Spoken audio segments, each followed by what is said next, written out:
Welcome to Get On With It, Inspiration for Life and Leadership. I'm your host, Sue MacArthur, President of Strategic Talent Management. We've all met them, the people who have a presence and a unique point of view that make us want to lean in and say, tell me more. In this podcast, we celebrate these people and provide a platform through which they can share their insights.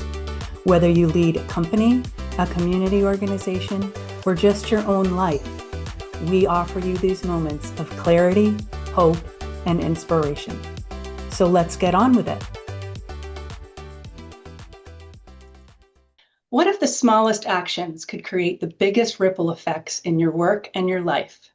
In this episode, I'm very happy to welcome Jamie Shibley, founder and CEO of The Expressory, a strategic engagement agency, to explore the transformative power of appreciation and intentional connection. In a fast-moving transactional world, Jamie has built a company around helping people and organizations create meaningful moments that make others feel seen, valued, and remembered. Jamie, I think you have the greatest job. You're basically in the business of saying thank you. What a positive way to make a living. It is. It's very rewarding on so many levels. We all, every time we design another experience for someone and they get excited, then we get more excited, and then all of it. So, yeah, very rewarding. What inspired you to create The Expressory, and what has that journey been like for you? Wow. Yeah, it's a long one. This year we are celebrating 10 years since I left corporate world, started the business, and it wasn't this at all. I used to manage e-commerce, like websites. And so I thought, well, I could do something on my own. I have this idea, I launched it. But what kept showing up is business owners kept saying, I love this, what you're selling, but can you do this for me? I didn't know that things like this existed, or that companies would want this kind of thing. So the more that I moved into this, it's like, wow, we have an opportunity here to help other business leaders nurture their relationships, right? And make an impact, because people just don't have the time to do it. So it's been this evolution. And what I've learned along the way is, you get sometimes along the way, you hire coaches, and it's like, where do I go with this? And what they kept trying to tell me is, somewhere in you, this is easy for you. Why is this easy for you? And that's what you need to hone in on, because other people don't have those same skills. So what can you teach, right? And that's where I learned to recognize that this is always who I've been. And yes, I can help people learn how to develop a practice and a system of being very caring and nurturing to the relationships that grow their business. That's a really long answer. My apologies. That's okay. Tell me a little bit more about The Expressory. Yeah. Yes. So today, The Expressory, we call it a strategic engagement agency, and you might know it as relationship marketing. We're in the business of nurturing your business relationships for you. And what that looks like is designing touch points, we call them, so experiences that we mail to them, that keep you top of mind, that make people feel this emotional connection with you, so that there is higher retention. People want to work with you faster than they would have, otherwise. So greater conversion, all those types of things. That's our work. Very interesting. Was there a defining moment when you realized that this work was bigger than just building a business? After COVID, I think so. Yes. So what happened after COVID, I guess if I can go back even further, what I realized, there's this thread. About 20 years ago, I attended a Working Mother magazine event, right, for women out in New York, and they had this panel of guests of CEOs and HR executives. And this was, like I said, 20 years ago, and they were debating whether or not smartphones, it was new technology then, would change the way we work together and change the expectations of how employees work, engage with companies. And they were very insistent at that time, it is not going to change our expectations of our employees. Yeah, look at your Oh boy. right? And do you remember how quickly it changed? It was almost overnight. Oh, it was overnight. Like all of a sudden, I can get a hold of you whenever I want. Right. Listeners, if you're younger, there used to be a time when you left work and you didn't have to think about it till the next day. Exactly. So I bring that up because at that time, that was a very quickly moving technology. And the next big shift, I feel like, came when COVID hit. And that made the world realize, we can work remotely. Again, you can work wherever, whenever. I can get a hold of you, right? Yes. Now, but what that did force is we were all so isolated. Okay. So we have great technology, but it started to change who we are as people. Because as we've learned from our children who went through COVID, they were very impacted from a mental health standpoint. And Absolutely. if you look bigger picture, the pace of technological change has completely disrupted our mental well-being as a society. And what it's causing for all of us is we are much more isolated. We are much more disconnected, even though we are technically connected. And the younger generation is losing the ability to relate. I want you to think about the last time you worked with a young person in customer service. Good luck with that. It's like pulling teeth, right? And so all of this to say, like, the work I do, we're realizing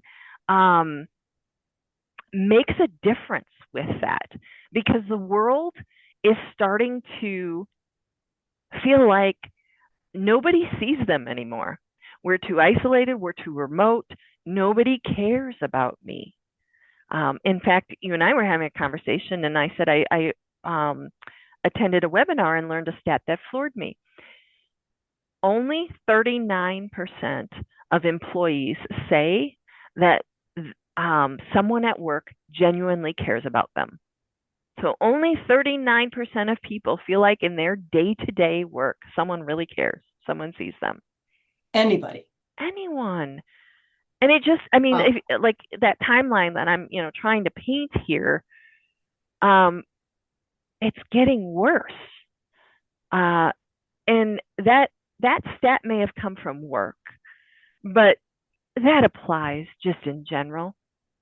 Our children in their daily lives are experiencing this as well. So I believe that the work we do on behalf of business leaders, by helping them show up and create true human connection with people, is also having helping with tiny shifts from an emotional, mental well-being standpoint. The more that you can be there for someone as a leader, I think you are positively impacting their world as a whole. How can such small gestures make such a big impact? Well, I mean, again, so our work at the core, it's gifting. Okay. But when you look at the definition of gifting, it simply means to give something. And so we remind our clients that giving can be your words, giving can be your thought leadership, it can be your resources, because what we design is meant to show the recipient that you understand what's important in their world. You understand what they're struggling with, what they care about, and you're giving them something helpful. And that creates a relationship. In social sciences, people, in order to be in a relationship, need to know that you care, you understand what's important to their world, and you validate that it matters. Okay, Mm-hmm. so when we design our quote gifting, the things that we give, that we recommend people give, have a story that creates that emotional connection for someone. And it signifies, wow, this person sees me.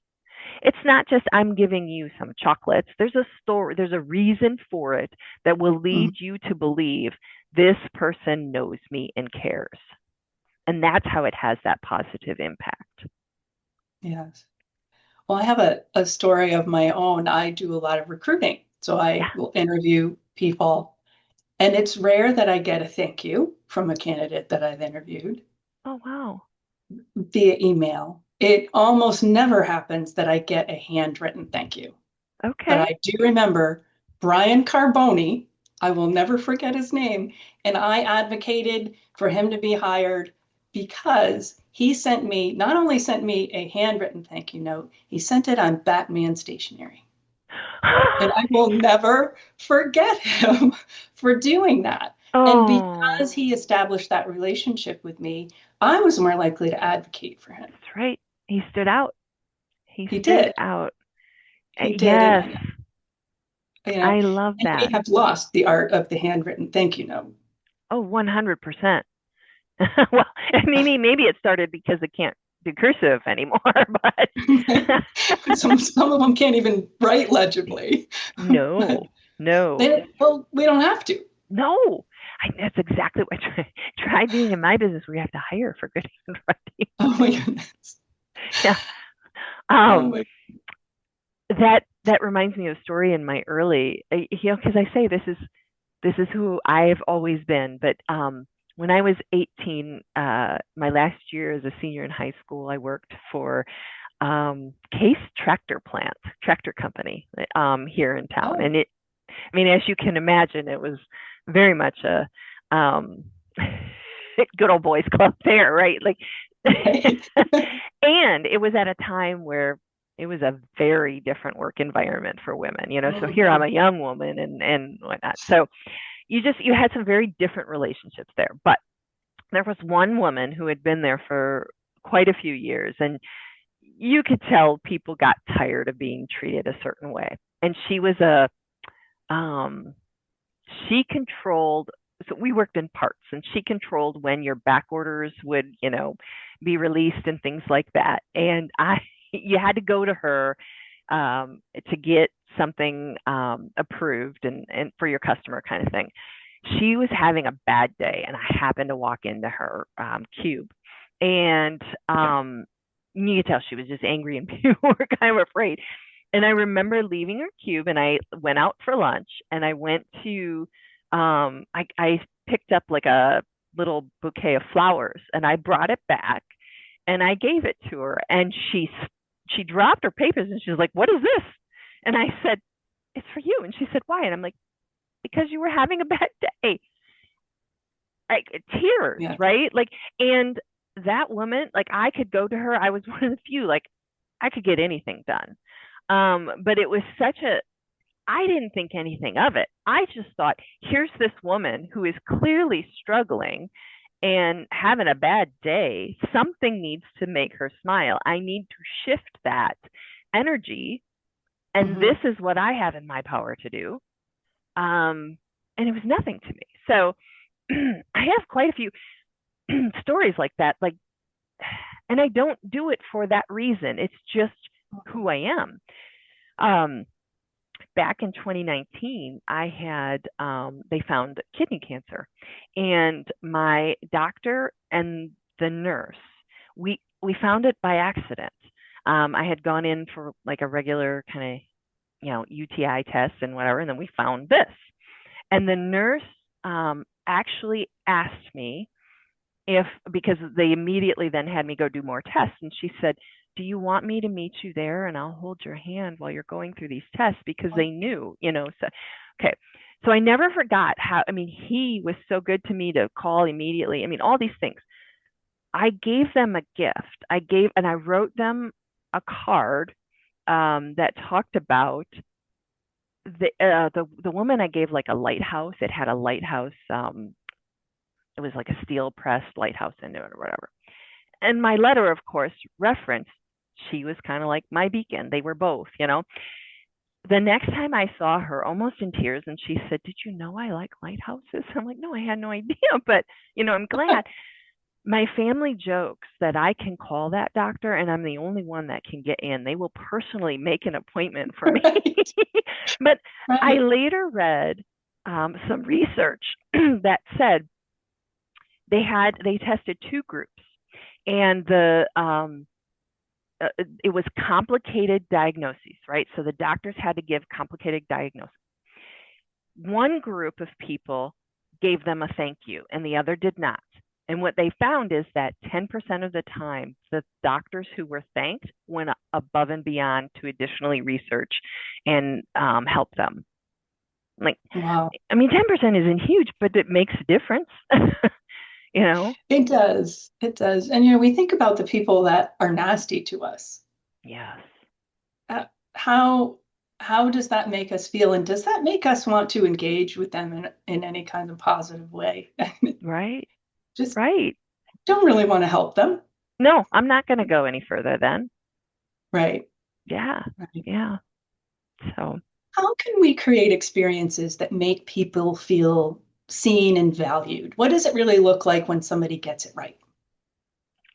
I think in business, what we look for is as we're interviewing the client about the occasion that they're trying to gift for, we usually ask them, what do you know about the person or the company and their challenges? Like, why do they hire you?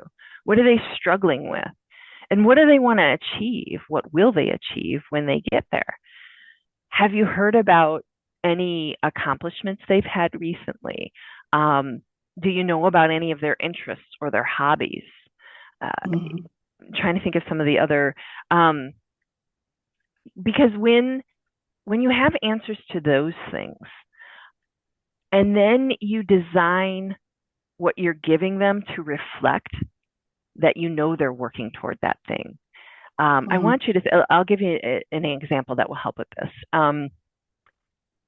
Attorneys, right? Very, very long hours, and depending on the Mhm. field, very thankless. Um, and let's say attorneys are your clients, and they go through some stuff, right? Your gift could acknowledge the long hours and the hard, thankless work that they do. And this gift is just a little something to help you take a break and step back and care for you first. Right. So Mhm. that's the kind of thing we're thinking, because all of a sudden they open that and they think, oh my God, yes, this person gets it. I've been here all night. How many times am I changing course and no one acknowledges me? So Mhm. that's the kind of stuff we're looking at. And it doesn't even have to be let me give another example that might be more informative, right? Not like a gift or a treat. Mhm. Um, we have a client who's trying to nurture relationships with a variety of industries. And when we did the research, what we noticed is that they're all in very regulated industries, and they're trying to figure out how to use AI. And Mhm. it's a challenge for them. How can they improve their own productivity in this space where it's regulated and they have to be careful? And so one of the recommendations is, let's find articles that help them, teach them some things about how to use AI to improve operations. Mhm. And sure enough, if you do research, you can find articles specific to each industry. Um, and think about that as a gift. He's going to send these articles that's going to tell somebody, let me make it easier for you. I did the work. I went out and found some stuff to help you. Right. Let me share it with you. Mhm. Mhm. Oh, that's really interesting. Yeah. So it's so easy to get caught up in our busy work and life and really focus on growing and achieving Yeah. and all of that. How what are some ideas you can give our listeners on how to balance that ambition with gratitude Mm-hmm. and stopping to acknowledge others and ourselves? Oh, right. Well, I want you to think, I guess, of the times, does anybody ever get there alone? You know? I Mhm. mean, and that should tell you right there. Um, we one time did a week of gratitude prompts. And what we said is every day we'll send you an email about a category of relationship that you're going to send a gratitude message to. And you start the week very obvious. I'm going to thank my employees. I'm going to thank a client, pick a client to thank. I'm going to express gratitude to a strategic partner.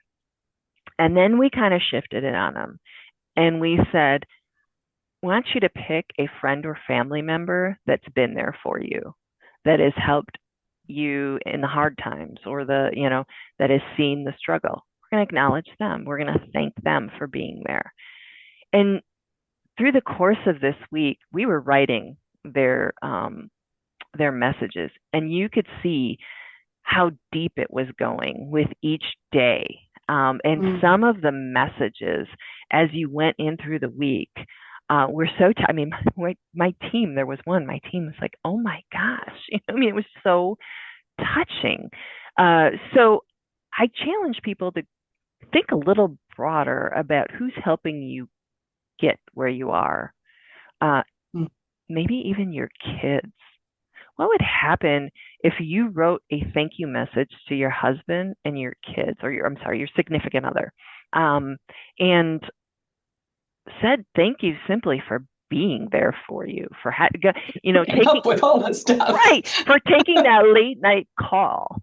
Whoever, maybe it's like a sister or a relative, right? Like Mhm. I actually did this to my kids a while back. I read of someone else doing this when they traveled a lot, and I wrote I see my kids still have the card. And I remember when I gave it to them, and my daughter said, "Are you dying?" Because Oh I no. gave her a card. Why are you giving me a card? Right? What's going on here? Yeah. Oh, wow. But think about the shift in the relationship that you make when it's unexpected like that. And like that letter that I said the team was like teared up about, Mhm. that recipient, can you imagine the relationship that, like the depth that created? Nobody, Right. people don't expect that these days. And that's sad.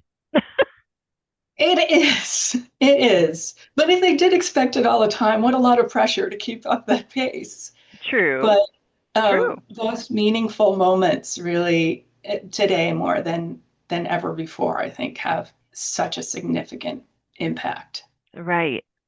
I mean, if you talk about how you can build that habit, you heard me talk about the different categories of relationships. So there's a few ways you could do this. You could rotate through categories of relationships, and maybe one month you're focusing on how can I acknowledge the employees that work with me.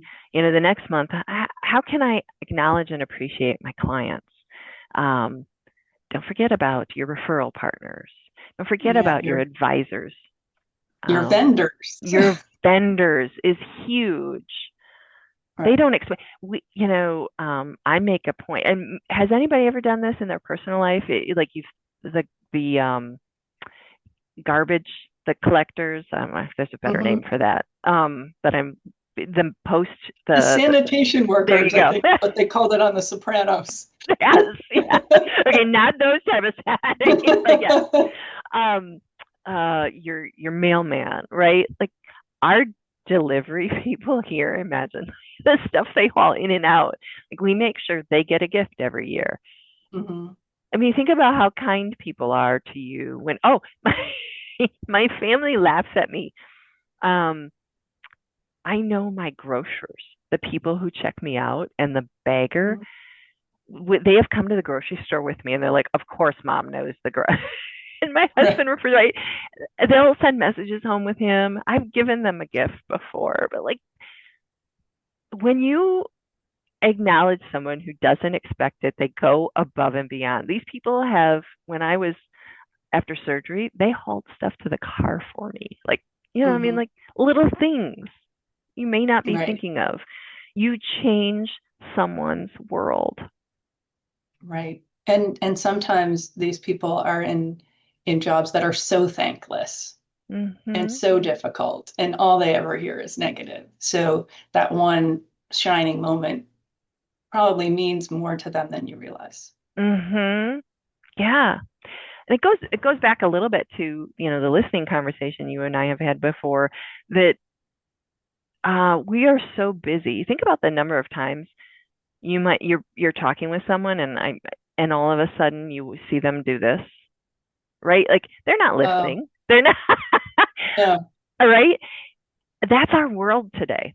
And the things we hear go in and out. And we're all guilty of it to some extent. So to I think we have to force ourselves to listen a little closer for cues, for things that we should ask about in the future. The person hmm, mentioned they had a bad week. Oh, it's awful. I just wanted to cry. Well, guess what? In the next couple of days, why don't you ask them, did it get better? What would happen in that relationship if you asked something simple? right. You know, listening, those are the things that I teach a lot people how to pay attention for. Mm. I know you've written a book. Yeah. Tell me about what inspired that, and tell me about the book, what inspired it, Yeah. and what you are hoping people gain from reading it. Yeah. Um, this is what Henry would teach us to do, right? The Exactly, our publisher. friend, our friend Henry Yes. DeVries. We'll give him a little plug here. Right. He was the publisher on the book. It's called Relationship First Strategic Engagement. I wrote it. It says agency owners. That was a big is a market for us that we work with. But the reality is the things that we teach in there apply to any service-based business. And what we wanted to do was put onto paper the process we use to design these experiences to help people create that deeper emotional relationship with anyone that supports their business journey. And how to implement the systems that keep it consistent. We actually have the research now that shows when people feel cared for, when they receive these thoughtful gifts, be that a true gift or a not true, be it a present type thing versus a more helpful type gift, they are more likely to refer you. They stay longer. And there's some research on the website. You can find the actual stats on this. But that's the reason we wrote the book, is to help people, help businesses create these systems and be strategic about their relationships. Because it's fading in our world very quickly, especially with AI coming into the mix. It made a lot of our business life easier. But I really believe in watching how we function. It's making us forget a little bit more every day about how to relate and care about people. The line we talked about before is that businesses have always been built on relationships, but what we have forgotten is that relationships are built on care. And that's, to me, that's the legacy I think I want to leave. My grandpa was a business owner for 40 years. When I was growing up, he owned a flower shop. He's 95. Mm. He just turned 95 with me this last month. And so when my grandma died, I used to work there in the summers. I know what it's like to work in a small business back in the day before computer systems, and everybody, and they know Mhm. you. You you might recommend somebody to a competitor down the street because they're the better person. They do more wedding floral arrangements. We do more Mhm. of the funeral, whatever it may be. That's how Right. businesses worked back then. And my grandma died. He did her funeral arrangements. He was remarried. My step grandma passes away. And now he's been 25 years retired. He has nowhere to do the floral arrangements, but he wanted to honor her that way as well. Well, the son of one of his competitors opened his doors, helped buy the flowers, and let my grandpa go make the funeral arrangements in there. I mean, that's his legacy. That's the son of a competitor, knew that, Mhm. my grandpa was a good guy, wanted to help him. Um, Mhm. that's what relationships build. 25 years after the man retires, what about the rest of us? When we retire, how are we going to be remembered? What are we leaving? What kind of mark are we leaving? Um, Mhm. and if I can impact any of that ripple effect, as you say, in this type of positive way, I am proud of that. I will feel the way I look at him. Mhm. So, Wow. So thinking a little self-reflection moment. yeah. Um, where are you growing right now as a leader and as a person? And what are your intentions at this stage of your life and your business? Mhm. It's funny, my husband retired last year, and so everybody keeps saying, well, what about Ah. you? When are you done? When are you done? I love what I do. Mm. If I could make this where, I have, um, you know, 20 employees, 50 employees, whatever it is, and we're serving that many people, I would love to have that kind of impact. It would make me happy and proud and still enjoy what I do. Um, Mhm. I am growing into a person that can speak to this with passion. Um, I told you that evolution and that I had trouble seeing what the true what my expertise was, right? Like other than I'm Mhm. gonna package up these gifts and mail them, but there was more to it. And so for me to be able to speak and have this conversation, that's where I'm going. I want to spread more care. I want people Right. to care. And Mm. and this world is missing a lot of that right now. Is it safe to say that that's how you hope people will feel after interacting with you and Mm. your business, is that they feel cared for? Oh, I sure hope so. Goodness, I hope so. Yeah. Yep. That's wonderful. If our listeners remember just one or two things from tuning into this episode, what do you hope that they take with them? We have a real opportunity right now to stand out and build long-term legacy for your business. And it's simply by being a person who cares and shows the people you work with around you that you do on a regular basis. And I don't know that businesses have ever had such a simple tactic in front of them that could be so powerful to their business, right? but Mhm. but we're operating in a time where we move fast and we seem to run people right over. And so take Mm. a step back and remember the humans that got us here. Mm. Well, thank you. That's a great way to wrap things up. And in the spirit of giving, Jamie has offered free access to her book online at theexpressory.com/agency book. You'll also find that link in the show notes. Whether you're leading a company, a team, or simply your own life, I hope this conversation has inspired you to think differently about connection, purpose, and your legacy. Jamie, thank you for being here. Thank you. It was a great conversation. Yes. We'll get on with it.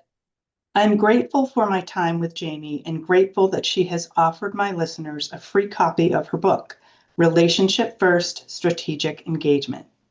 Visit theexpressory.com/agency book.